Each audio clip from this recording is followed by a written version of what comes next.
a growing health, wellness, and leadership podcast designed for you to become your most empowered self. Great day, amazing humans. Welcome to the Empowered in My Skin podcast, where our mission is to help 1 billion people in this world think in more empowering ways. Empowered humans empower humans. So you are the right spot to become a lead domino for empowerment today. So let the show begin.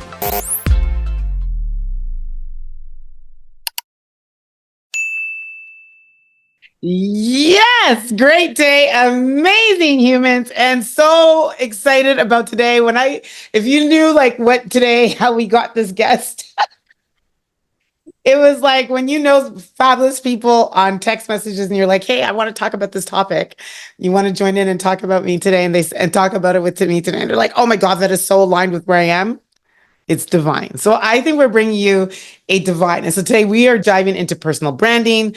What is it? Why? This is really a refresher because we're also going to share the original link of the guest I'm about to announce in a second and how we can align with it in our deeper values. And as everyone knows, faith is a big part of it. And so that's why I thought bringing on this amazing human. For those of you on YouTube, you can actually already see her. For those of you who are listening, you're like, who is it? Well, she's the perfect guest for this. She's a branding expert who weaves authenticity, purpose, and spirituality into her work.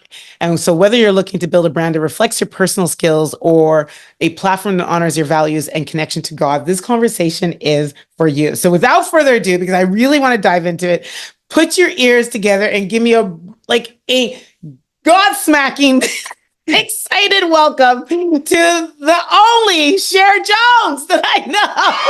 My ears are clapping because that intro was phenomenal. Probably one of the best intros that I have ever had. So thank you for bringing me here today. I am so looking forward. I love it. I love it. And for, I think we've been aligned this week, and it started with you. And so I thank you for sharing a message to me earlier this week. And maybe that was all of this divine timing. And I think why this came to me today at the gym, that I felt it was important to talk about, because I got to talk about ministry and people that are struggling with really understanding, ministry, doesn't that sound very churchy or this? I know, your ministry is your calling. It's your God-given gift. It's that thing that lights you up, and it's that thing that you do wherever you go.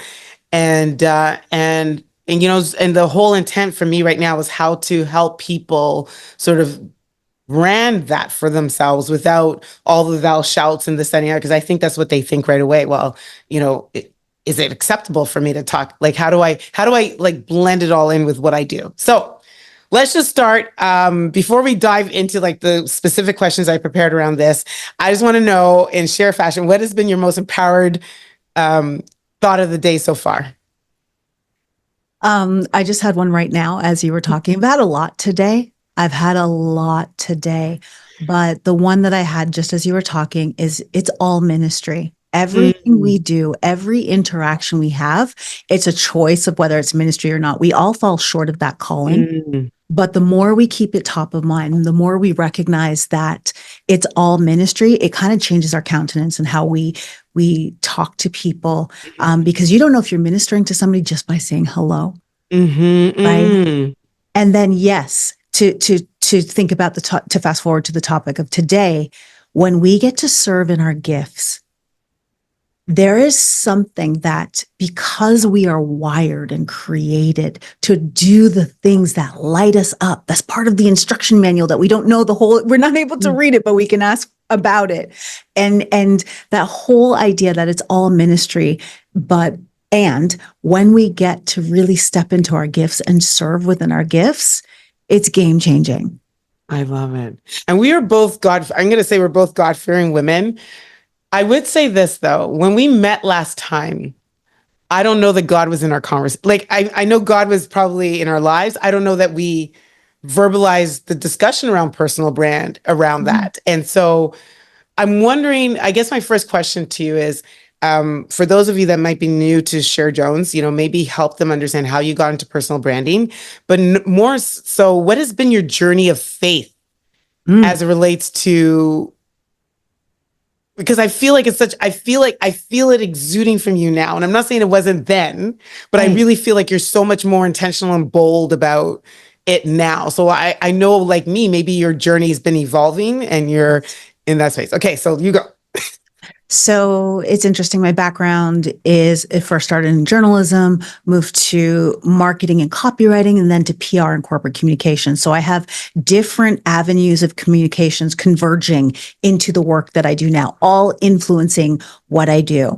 Mm-hmm. And from being on air to being a producer to writing, it all comes into play, especially now in this medium where we all are our own media companies pretty much. No kidding, right? Right. So what's been great about that is my ability to tap into all those things and funnel them with purpose towards helping people build their personal brands. But over the years, where I have pretty much matured, evolved, transformed into who I am now. The one thing that, I've moved from the journey of, helping people with social media and building their brand on social media, then focusing hardcore on LinkedIn when LinkedIn wasn't really a thing, and kept on moving with live streaming and all that kind of stuff.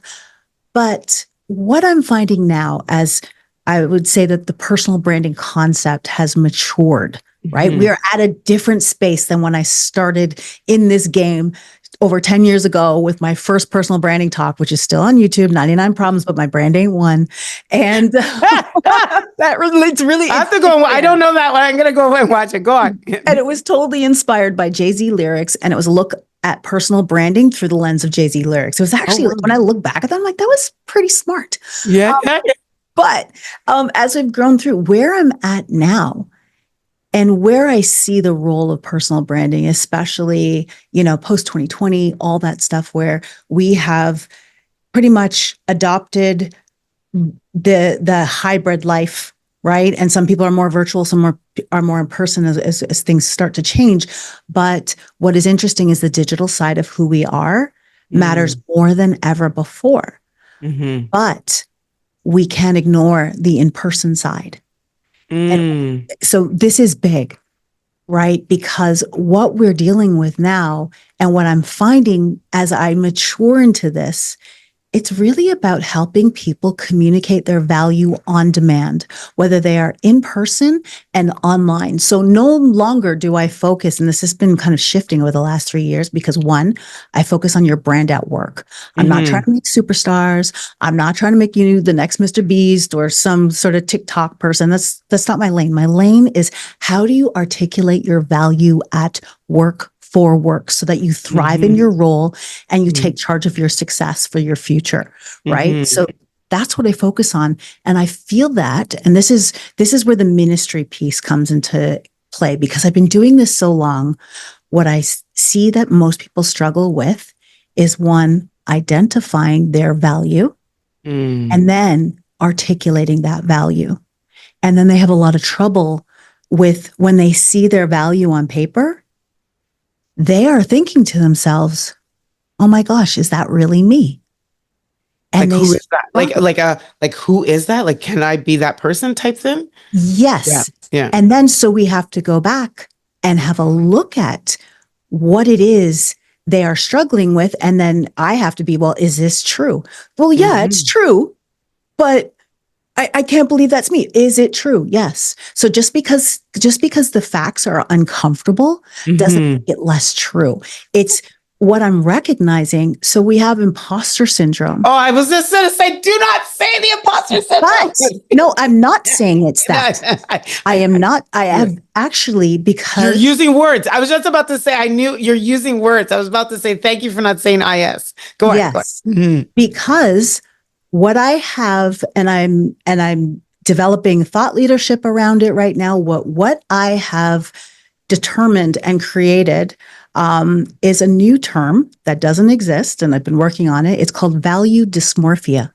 Yes. So let me double tap on that. Yes. What a lot of people, so we have the imposter syndrome, fake it till you make it, kind of, I don't feel like I should be here. We all know the things, right? Value dysmorphia is something where people are not able to recognize their value for what it is. They don't see it because the world, whether it's bosses, whether it's how they've been raised, they have a diminished or hyper expanded vision of what their value is. So we've seen it on one side where someone thinks that they're way more valuable than they really are, right? That's a form of value dysmorphia. But also, for the most part, what I see most is that people don't recognize their true value. And what I get to help do with this, and I love, love, love helping people articulate their value in a way that those who need to understand and appreciate their value, helping them with language to express that both in person and online when they introduce themselves, when they're value dropping or credibility dropping in the middle of a conversation, they can own what they bring to the table. But what I find is that people have such a hard time when they have done the work to uncover what they have experienced and why that is why that's valuable. They take it for granted, right? Yes. And so when we take skills for granted, we diminish the marketplace value. We diminish the experience that other person gets to have because you bring this perspective to the table.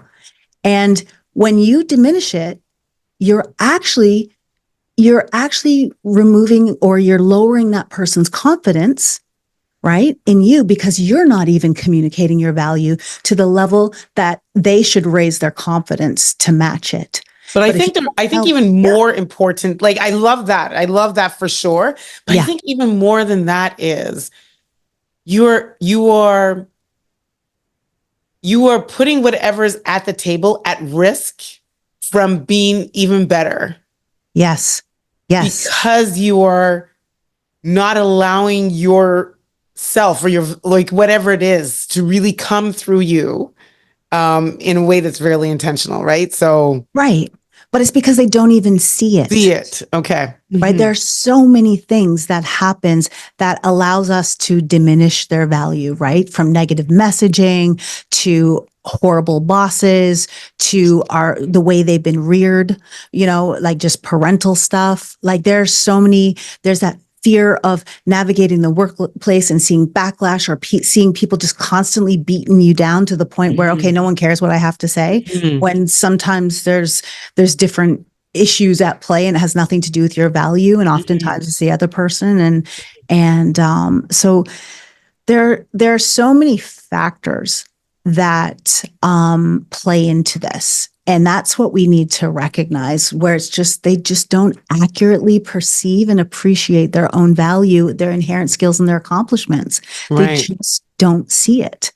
And where I got this from is like the whole concept of body dysmorphia as someone who's battled their weight their entire lives. And then I look back at pictures when I thought I was fat at 20 and I'm like, yo, I'd take that body right now. Yes. Right. And I take it in a heartbeat. Like I was hot, right? But back then, because of all the things, all of the social things that were placed upon me as far as the beauty standards and all that stuff, and and 80s parenting, just But at the end of the day, is I did not have the perception. I wasn't able to perceive or appreciate. Yeah. It was. Yeah, who I was. Right. So from there, want to now bring in the intersectionality of faith. Yes. Okay? Because God, in my opinion, has designed all of us on purpose for a purpose. And I truly do believe that everyone's purpose, calling, ministry is uniquely designed for them. 100%. And so now when we think about personal brand, because they're like, I think for me, just back up for a second. For me, growing up in the, kind of grew up in a Catholic household and this and the other. But when I start to build a relationship with God and I really start to recognize like Jeremiah 29, and then you start to, that the plans he has for me. So there's already plans that have already been laid out for me. When I think about every hair on my body has been numbered, right? Like he knows me even before he knew me in my mother's, before I was in my mother's womb. So all of those level of conviction statements, I found it very hard to lock into the, I'm going to, what do you call it? Like the word has escaped me now, but like the standard definition of branding, right? I was like, no, I'm already branded. I'm branded by a higher purpose. So how does somebody marry those two? Because in one end, I feel like there's a branding that people should work on. You need to write about it. You need to um, like pay attention and all this. And then there's another branding, which I think has been bestowed on you. Like it's something that you already are. And it's about allowing it to come through. So yeah, talk to me if you understand any of what I just said. I understand. God's leading me to where we should go on this, because one of the things that the enemy does really well is trying to always lie to you and diminish your value. Mm-hmm. Right. So if the part of branding that I see, especially is when you are well branded and people know what it is you do and how you serve, you're more likely to be in your ministry. You're more likely to be in and on purpose. Oh, that makes so much sense. Right? And then when you have a distorted view, and that's what the enemy does, he distorts our view of who we are. He distorts our view and does not allow or tries to, through distraction, through all the other things that come at us, he tries to, in our minds, it's warfare, it's mindfare, make us think that we are less than who we are, that we are less than children of God, that we were not created with purpose, that we do not have value, that we can't add. And so we are constantly under attack.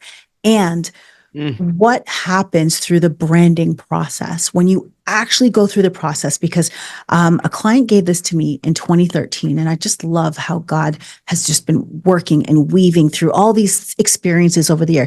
She said to me that I gave her a Dorothy moment, and I'll explain what that is. Like Dorothy and the Wizard of Oz? Dorothy the Wizard of Oz. Okay.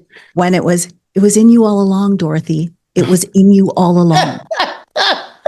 Yes. Yes.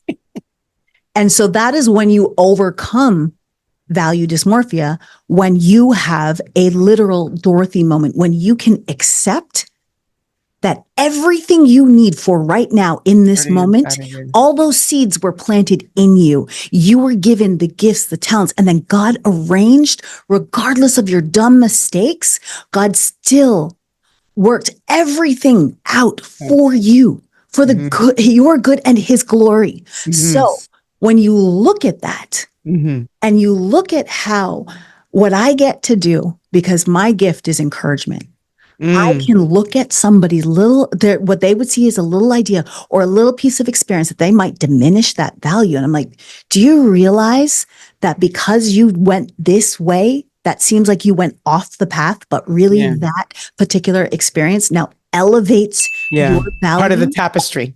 Exactly. So what people need to do is, one, recognize and communicate their value effectively. So first recognize and then effectively communicate it. And there are multimodal communications here. So you need to have your value communicated effectively on your digital, wherever your digital presence is, you need that effectively communicated there. And there are a lot of things that people get wrong in those areas. We can talk about that in a minute. And then as well is when you have the opportunity, when you have a mic moment, right? Where that could be your opportunity to introduce yourself to a brand new team, to partners, to whomever. Most people will say their name and title and keep it moving. Yes, I know. Taking an extra 10 seconds to articulating your value in relevance to the conversation that you are having in that moment, right? Just providing context to your value so that when people now hear you and hear you speak, you've layered information that is valuable and relevant to their interests. I love that. We got to do that. And I love that. Yeah. You know, when I introduce myself, I try to do it from two dimensions: what I'm paid for and what I'm made for. Because what I'm made for is effectively what's going to be felt in the work that you're going to do with me, right? What are your thoughts on that? I like it. I like it a lot.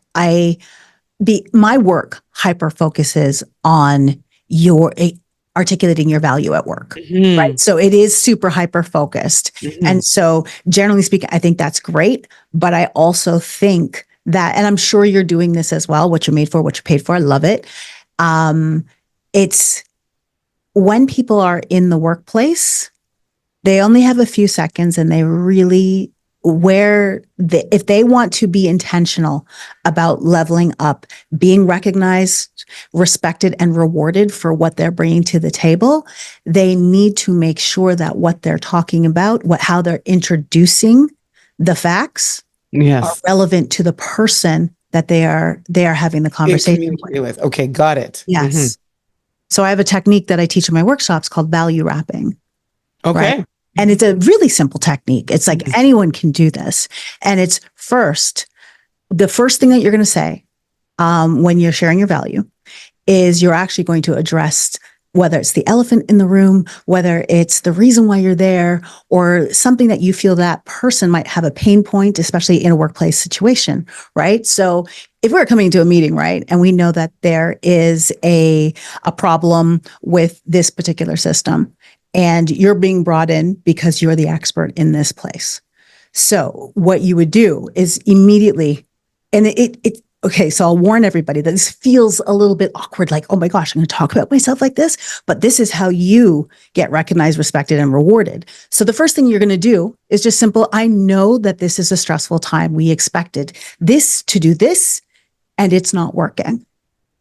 And so you've already addressed that The you elephant. see the pain point, Yes. right? So now, like, pain and problems are dog whistles. So if you first call out the pain and the problem, guess what? I'm listening, Mhm. right? If it's my problem, that's a dog whistle. I'm listening. Like, you're talking about me because you're talking about my problem, right? So if we do that, and then the next thing we do is and then we introduce yourself. So let me make it more relevant to me because it's easier for me to say. So I know a lot of you in this room right now are really struggling with your personal brands. And how do you show up at work? How do you talk about yourself? Well, my name is Cher, and as a personal branding expert who focuses on your brand at work, I help people. So now what I'm doing is I introduced myself, and then I'm going to and who I work with. Now you're becoming the solution for their problem. Exactly. But there's 2 more steps to that. So you talk about what you do, and like the one thing, because you only have a few seconds, right? So the one thing you're going to do, but then you can say, and here's why you can trust me. Like, the next part is you're not going to actually say, and here's why you can trust me, but that this is your here's why you can trust me statement. I've worked with a lot of professionals, executives, to help them build a better brand online and introduce themselves better in person. And I know I can help you too. Yeah. What's your biggest question, right? So like something like that, or I'm looking forward to this conversation with everybody so I can help you, right? So I'll break down those 4 steps. So 1, acknowledge the problem, introduce yourself, and one thing that you do, 1 or 2 things that you can do to solve that problem. 3 is here's why you can trust me. Because I've done it. You're validating it with, I've been doing this for 10 years, whatever you want to say. Yeah. So I know what to look for and I can help you. And then the final piece, so you're wrapping your value. So the final piece of the value wrap is moving to the how can I help you? But here, let's get started. Let's move it into action.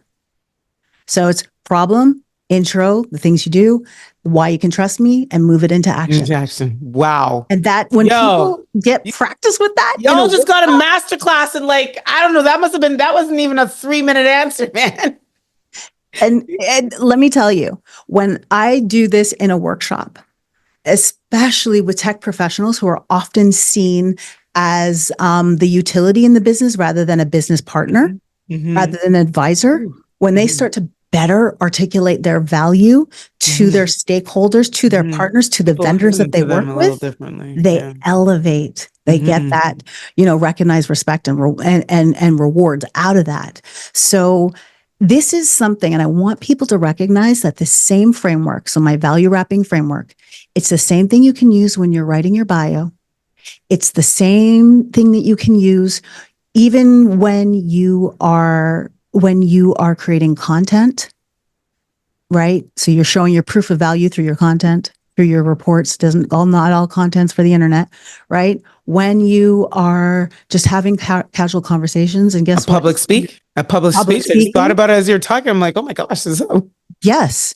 Or even when you're talking to your kids, right? You can be like, I know that you're really stressed out because you want the dessert. But as your mom, who has now raised another son before you, I can tell you, and I want to make sure that you eat well. I can tell you that if you eat dessert first, you're not going to want to eat the food you really eat. Yes.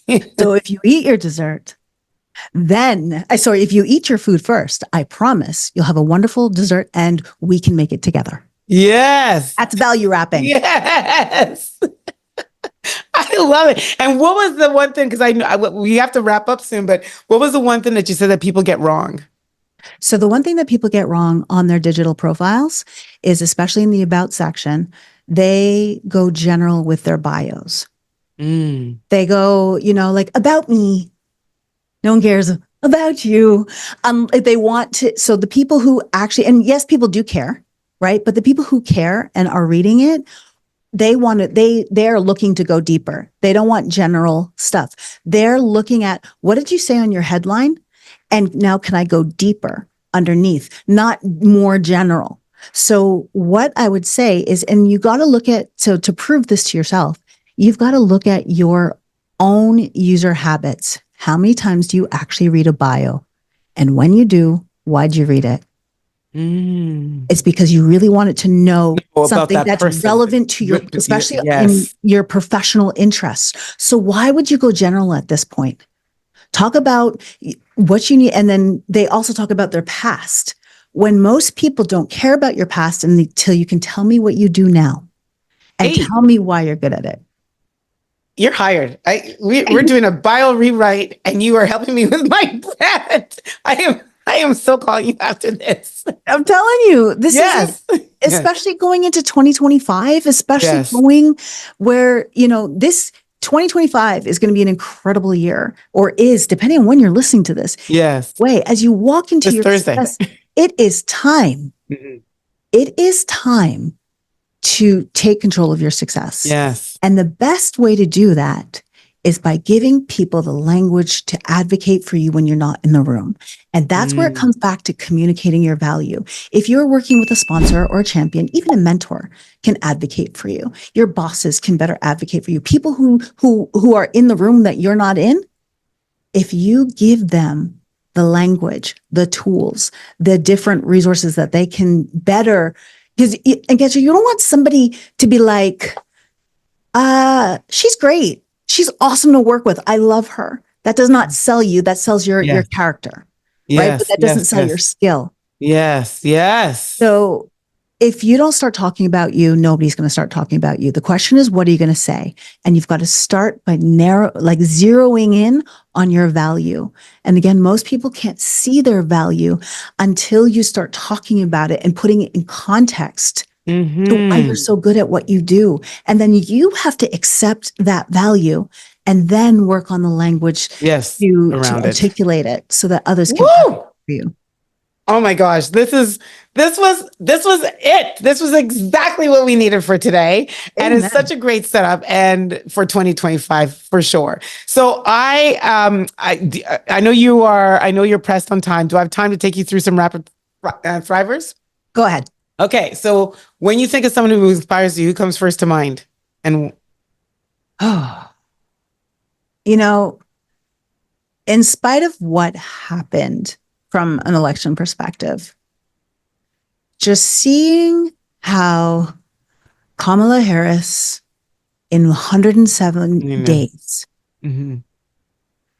how she brought so much unity in a nation that was divisive, that unfortunately didn't work out in her favor. And there's a lot of stuff that can unpack there, but regardless of that, to see her mobilize, to see her level of respect for the people that she works with, to see her try to find common ground, regardless of whether that strategy worked or not, the way she rose to the occasion, I know, I Very can truly say that she earned my respect from a long time ago in the Supreme Court hearings and all that kind of stuff.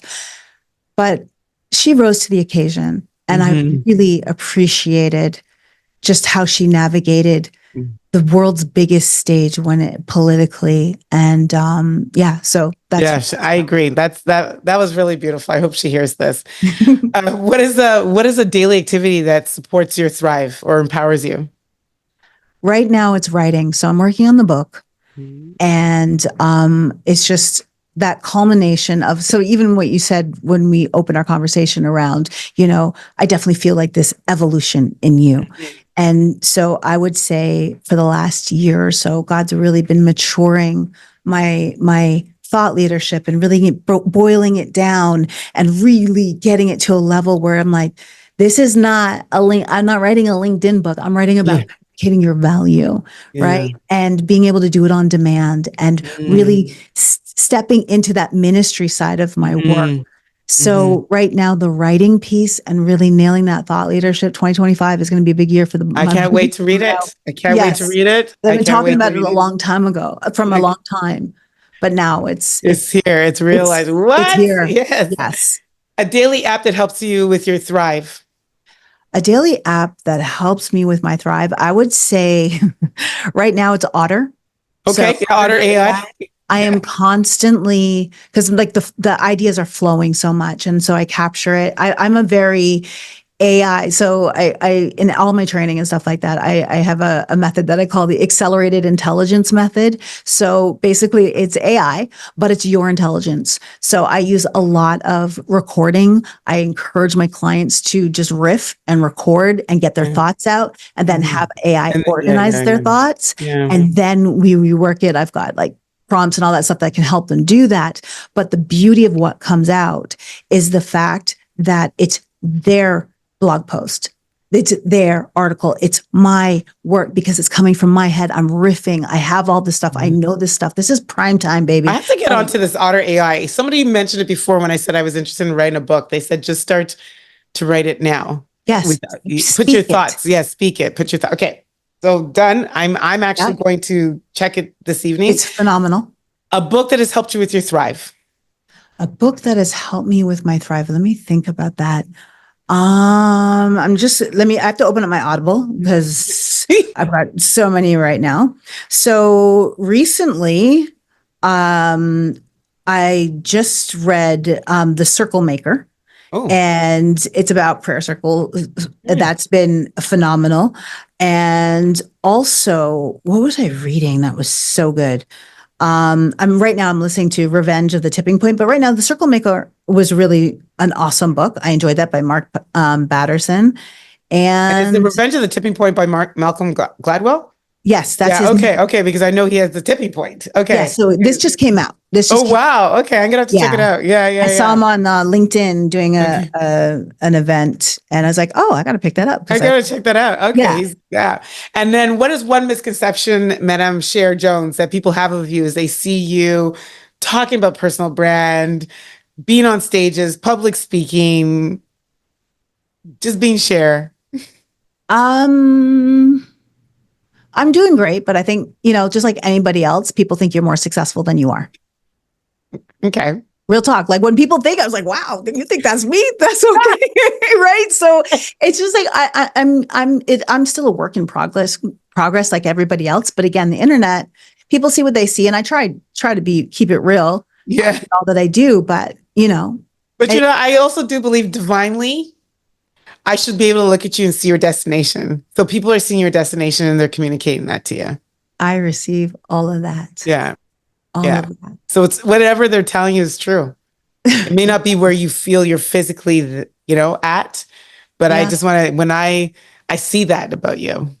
And maybe that's my own value dysmorphia as well. Yeah, right. As you said that, I was like, oh my gosh, I'm hiring this woman. So I love it. Where do we find more of you really quickly? Okay, so the best place is over on LinkedIn.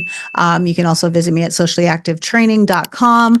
Or if you want to figure out what you should do with your personal brand, I have an assessment quiz, personalbrandingquiz.com. Take a couple questions, well, it's more than a couple, but it will give you an idea of what you should be working on and focusing on next. I love it. And as a parting question, this podcast is called Empowered in My Skin. What does that mean to you? It means owning your value for who you are. And every moment has been used in purpose to develop you so that God can work through you. And it's whether he's working through you, on you, or it's all for you so that he can do what he has to do. So for me, it's just like, it's owning that where you are right now. Yeah. Because it's your skin. So your skin comes with that right now in this moment, you are empowered, whether you feel you are lacking because your skin comes with you. Yeah. Woo! Girl, I love you. I love you. I thank you. I'm so I glad you appreciate called you me today. I know. I appreciate you saying yes so much. That was just awesome. And you are just so awesome. And I feel so blessed to have you on speed dial. And to everyone that's listening, this has been a treat. You've learned about value wrapping. I want you to go back if you didn't take notes. Take notes. I'm taking notes. I'm going to double down on my brand. I'm calling this woman. So there's a whole bunch of actionable stuff that she gave us. Let's do it. Okay. I love you. You take care. Have a great rest of evening. And for now, we're out. Bye. Bye. There you have it. I trust that you're feeling more empowered in your skin.